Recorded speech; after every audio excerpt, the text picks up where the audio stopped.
ولینا مینکوف در سال 1974 در پایتخت بلغارستان شهر سوفیا متولد شد. دانش آموخته کارشناسی ادبیات انگلیسی از دانشگاه UCLA آمریکا و کارشناسی مطالعات اروپایی از دانشگاه آمستردامه. اولین کتابش که شامل داستان‌های کوتاهش بود در سال 2001 به زبان انگلیسی منتشر کرد. اما نخستین رمانش رو به زبان بلغاری با نام گزارش سرخ آبی آمی به سبز در سال 2011 منتشر کرد که بر مبنای تجربیاتش تو کره شمالی نوشته شده. این رمان رو پاتریک مورس به همراه خود نویسنده به فرانسه ترجمه کرده که انتشارات اختصاصی اون رو به عنوان رهبر بزرگ باید به دیدنمان بیاید در سال 2018 منتشر کرد. از کتاب‌های ترجمه شده این نویسنده به فارسی میتونیم به داستان کوتاه خانه اشباح با ترجمه فرید قدمی که توسط نشر سیب سرخ منتشر شده اشاره کرد. همچنین دو داستان کوتاه دیگه این نویسنده در کتاب پس از کمونیسم که مجموعه‌ای از آثار نویسندگان معاصر بلغارستان به فارسی برگردانده شده. این مجموعه به همت فرید قدمی و توسط نشر هیرمن به بازار کتاب ایران عرضه شده. این نویسنده که در بلغارستان به ولینا مینکووا مشهور، همکنون در پاریس زندگی میکنه. در ادامه مصاحبه اختصاصی رسانه کنصفر رو با این نویسنده عزیز مشاهده میکنید. Velina Minkoff, I'm so happy that you're doing this interview with us. As a warm-up, I would like you to give us a short biography of yourself. Hello, everyone. I'm very happy to be here with you today. My name is Velina Minkoff, and I am a writer and a literary translator from Bulgaria. Thank you. We go to the next question, and your first ever published story was in English, I guess, and your first novel was in Bulgarian. How is it for you writing in two languages, and what is your opinion on that matter?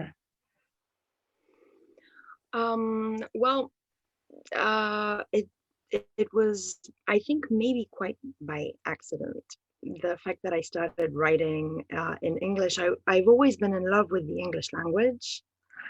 And I was in the United States in college when I started writing short stories. And this passion of mine continues to this day. I still write in English sometimes. Today it's more like translating my own work from Bulgarian to English and English to Bulgarian, and sometimes already even in French. But I started writing after becoming a literary translator. I was already translating, so my love for the text was, I think, the driving force. My love for words and stories, and the language was, I believe, in my experience, it was determined by the audience. So wherever I am, in whichever country I am, I tell stories even as part of my daily life. And if I'm in a country where we speak English, I would love to write those stories, to be able to tell those stories in English. I do the same for my Bulgarian audience, and today also for my French audience. Yes, I find it amazing that the language is not a barrier for you, and you're trying to try different languages. I find it very amazing. Recently, your story, The Haunted House from the book Red Shorts, is translated to Farsi and is published by Sibesor Publishing. Somehow, some of Bulgarian native culture present itself in the story. What do you think about that? Yes.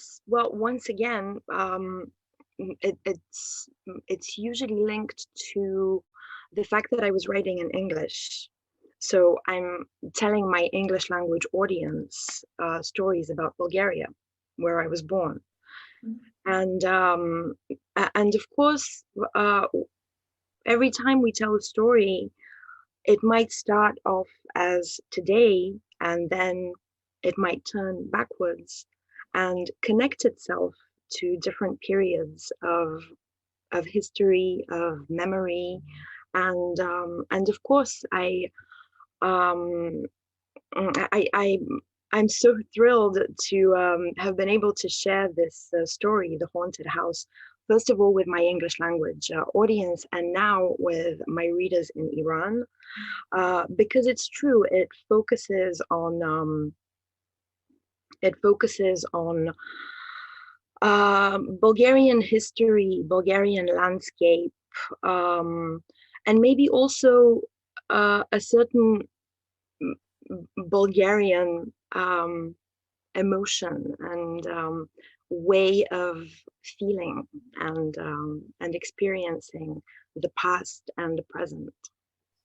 Yes. The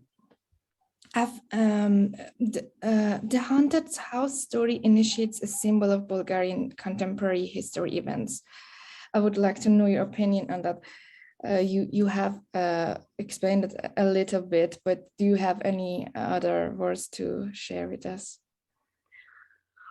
Yes, it's true that the story takes place in the 1990s, which is after the fall of communism in Eastern Europe, and a lot of my writing takes place in that period. Also, again, because those are stories I'd like to share, and this particular one was a collage of many stories and many experiences that that I came across in that period after, of course, during communism, a lot of private property was nationalized. And then in the 1990s, it was restitutionalized. It was returned to the original owners. And sometimes, or a lot of times, those owners didn't know what to do with that property anymore, whether it's a house or it's a factory or it's a forest patch of garden or wood or something. And to me, this was part of different levels that have cracked, sort of coming back together, but we can still see the cracks. Yes. And it's true that history everywhere, and it has always been something very tumultuous, and of course the socialist and post-socialist history of Bulgaria are evoked with a few details in that story. Mm-hmm.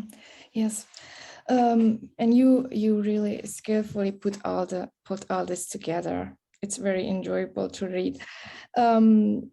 After reading your work that has been translated to Farsi, I've gathered, by the way, it was a very enjoyable read. I've gathered a nostalgic and a return to past sense to your work. If it's correct, can you share the reason and what is your general insight on this kind of perspective towards the past? That's a very good note. The nostalgic aspect of this particular story is it's something very interesting because nostalgia is usually related to being away, whether in space or time, away from something. And we, as we grow, as we become adults, we drift further and further away from our childhood. And of course, nostalgia is usually related to a time in our childhood, like in Proust, when we've experienced our most pure and emotional events, and usually when we think back, when we look back, and we feel this warm, happy feeling about a time past, it's usually linked to our childhood. But you know, it's interesting that it's true that my story, The Haunted House, has a nostalgic element to it, and since then, my work has moved more into a time bubble sort of placement, because I felt as sweet as nostalgia is, maybe even to experience or to share, or we tend to forget the reality of those times, and the bigger picture. And I've tried from my later stories, and also I believe there was a couple more of those published in Iran. Yes. I've tried to sort of plunge into the past, so that we can be there, like with a time machine, like in a film, so that we can be there, and we don't have the future experience, and not even so much the past experience, so that we have the now of a time that has passed. Because I feel that nostalgia is it's always going to be part of literature, but I feel that for me it's more important, and certainly more healthy, to try to experience the more complete time that the story took place in. Yeah, I totally feel you. According to your story, The Wedding, about a little girl who wore a wedding dress at her aunt's wedding ceremony, this story has been published in a Bulgarian authors collection book and has been also translated. Overall, do women's issues have an important or special meaning or priority in your works? If yes, can you please elaborate a little? That's also an excellent observation. Thank you very much, because it's true. I mean, women have a very, very important place in my life. My grandmothers, my aunts, and my mother, of course. I've evoked my inspiration coming from them in that story, The Wedding. But maybe what I see as very important, as far as women in my work are concerned, is to show them in a relationship, to show them in a relationship, usually inspired by, again, my own experiences. And I have to say that I've been very, very lucky to have always experienced around me, since a very, very young age, a lot of respect and a lot of love for women within my family. And fortunately today, even with my new French family, I see the same thing. And it's somehow a message I like to convey, that it's very important. It's really probably the most important thing to me, to see women in such relationships. Yeah. how much the audience are important to you while writing? Very much, very much. As I already mentioned, usually the audience determines what I write, because when I meet people, when I see old friends that I haven't seen in a long time, when I meet new friends, I tell stories, and based on what they're interested in finding out about my experiences, about the places that I've lived in, that I've visited, usually they are the ones who see things usually differently from the way I see them, and this is very enriching. It's very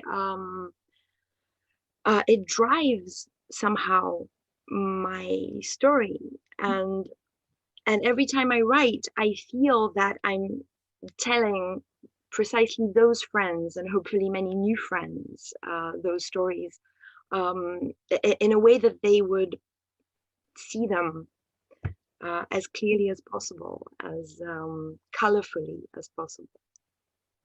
Yes, I reading your stories, I felt that it's full of life, really. A lot of people are there. Who are your favorite writers, international and also Bulgarian? A lot. I love this question. I always love to talk about my favorite writers. Usually people say no, I cannot remember, I don't know, but it's I know. Yes, it's and it's always, it seems like it's the hardest question always, because you can never mention them all. But from the Bulgarian writers, I'll just mention the contemporary Bulgarian writers in the collection, in the short story collection after communism. They're all incredible contemporary Bulgarian authors, and I've grown up reading, of course, Bulgarian literature, and one of my favorite authors is Jordan Radichkov, who is an author of plays and novels, and mostly short stories. My absolute favorite genre in writing. Yeah.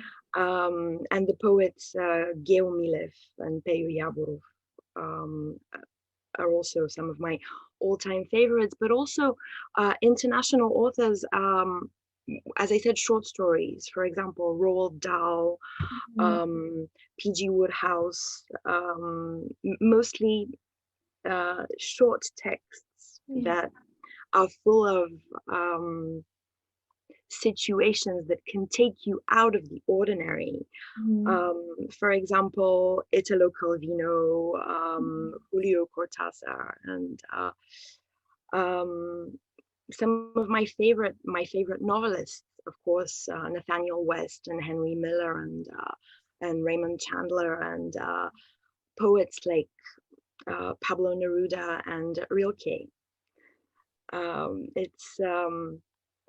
It's all given me something. Everything I've read has given me something, even though sometimes I only remember just a tiny bit of the text. But I believe the experience of every book that I've read has stayed with me, and is still with me. Yeah. In addition to this question that you've answered, I would like to ask you,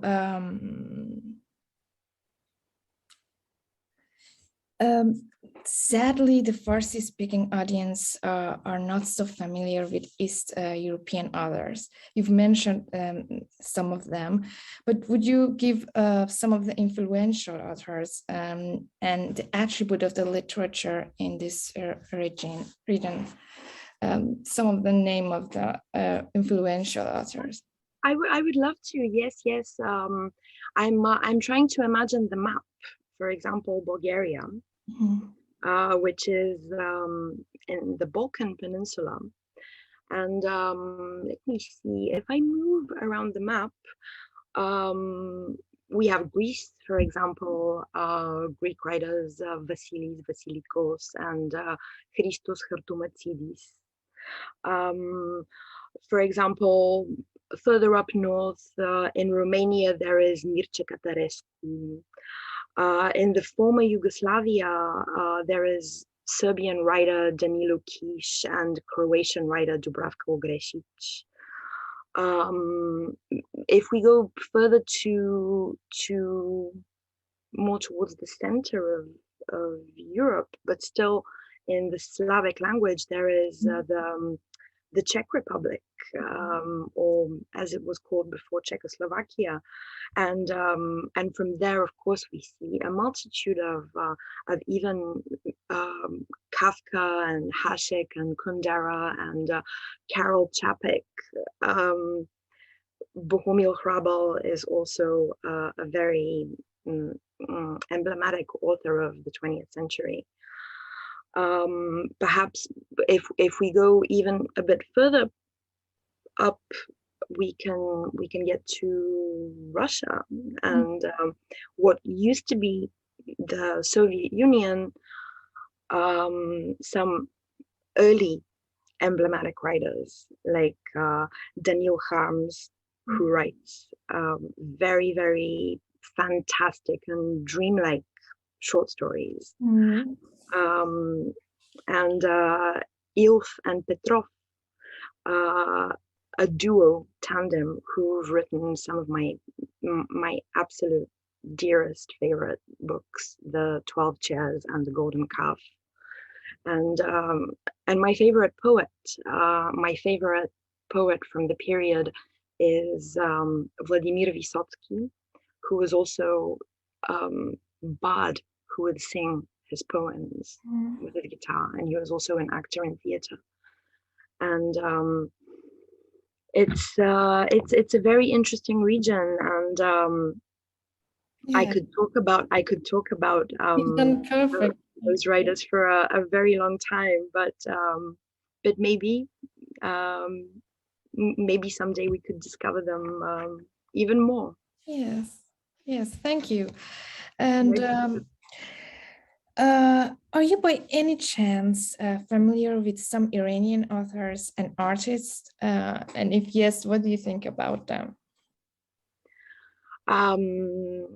Yes, actually, not so much, but I am now that I feel so much closer to my Iranian audience. I would love to discover more, because of course a long time ago I've read the poets like Rumi and Omar Khayyam, but I've also discovered like more contemporary poet Yadola Royai. And for prose, I think The Blind Owl by Sadegh Hedayat is probably the most one of the most fascinating things I've ever read. And he is actually buried, and he is resting in the Père Lachaise cemetery in Paris. Yes. And somehow feels very, very close. And of course, my translator, Farid Gadami, who is also an incredibly interesting author of novels. And I'm actually very, very happy that I learned again through Farid about one of my passions is popular music of the 60s, 70s, and 80s. And I now absolutely love singer Gugush. Oh, nice. Sweet. You know a lot of artists. No, not some. Not a lot at all, and I'm actually very, very, very, very interested in discovering as many more as I can. Yes. Do you have any other works to be published in the future? What's your plans? And do you have a busy schedule, or are you gonna relax a little? I'm really looking forward to relaxing, but I'm afraid the schedule is just getting busier and busier. The translation schedule is getting busier. I'm currently translating Bulgarian author Alec Popov, one of my favorite Bulgarian writers. I'm translating his work into English, and I'm writing many short stories in Bulgarian. It's a bit of a maybe a bit of a trend right now in Bulgaria to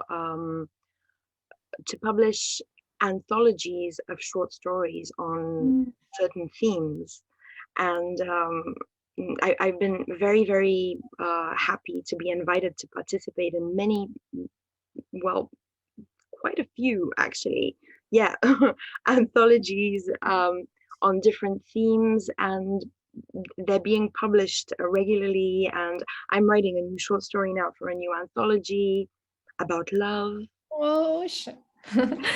And I think that between writing and translating, and also translating my own work, I don't think I'll ever be able to rest. I'm really looking forward to sleeping a little bit more. Yes, sleeping. It's important, but I think it's great that you have a busy schedule. More for us as audience. Yes, and I'm so thrilled. I'm so thrilled that my readers are reaching out to me, and the more I write, the more I feel like I'm in touch with more of the world, and I make so many new friends that's one of my favorite aspects of actually publishing something that I've written. Yes. So imagine that you have a microphone and the whole world could hear you. What will you tell them? Wow. Ooh, hey, so this is very profound. And let me try to visualize the microphone that I'm holding, and the whole world can hear me. Yes. The whole world. Yes. Oh my goodness. Okay, let me try to think. What would I say? Dear world, whatever you do, whatever you say, let it be with empathy, understanding, patience, and love. Thank you. Thank you for the nice words. I hope the world heard me.